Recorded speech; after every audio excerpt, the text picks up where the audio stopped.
more than 15,000 Americans are enrolling every single day. And in the federal website, tens of thousands are enrolling every single day. The Republican Party is still trying to spin the negative sentiment out there about Obamacare. House Speaker John Boehner successfully enrolled himself just last month, but he's still denying it's a good thing for Americans and it's a good thing for the country. The President's health care law continues to wreak havoc on American families, small businesses, and our economy. And it's not just a broken website. This bill is fundamentally flawed. Despite the negativity from the Republican Party, states are seeing an uptick in demand. 13,000 people on Monday, 19,000 people on Tuesday, over 20,000 people on Wednesday, 3,000 per day in Kentucky, 2,000 per day in Connecticut, and a huge, huge uptick in the federal marketplaces. People have options, and they're taking advantage of them. It's all about the numbers, folks. Many states are saying they're expecting to see the numbers grow through the weekend leading up to Monday's deadline. Joining me now is Wendell Potter, senior analyst with the Center for Public Integrity, senior fellow and author of Obamacare, What's in It for Me, What Everyone Needs to Know About the Affordable Care Act.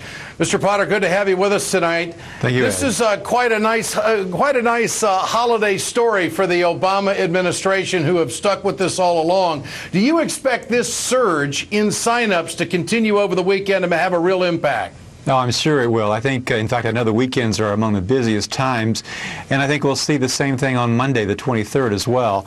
I think we'll see by the end of the day on the 23rd that several million people will have signed up for coverage, and will be, many of them, newly insured, some for the very first time in their lives, or at least since they were children, on January the 1st.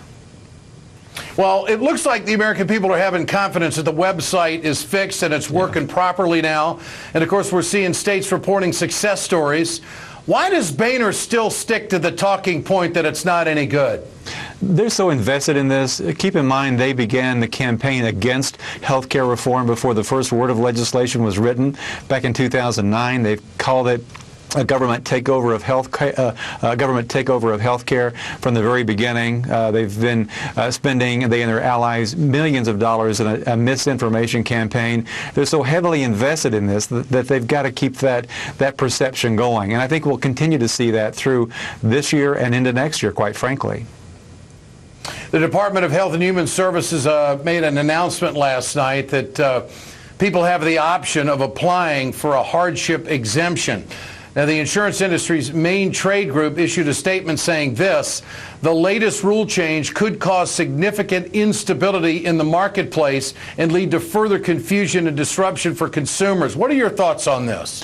Well, I think that's nonsense. First of all, most of the people who got those cancellation letters want to have coverage. They had coverage that was discontinued. They will be signing up. In fact, most of them already have signed up. My daughter, frankly, was one of them who got one of those letters. And she got a letter from her insurance company just last week saying that if she didn't pick a new plan, she'd be assigned to one. So she's got coverage. And I bet you a lot of insurance companies are doing that.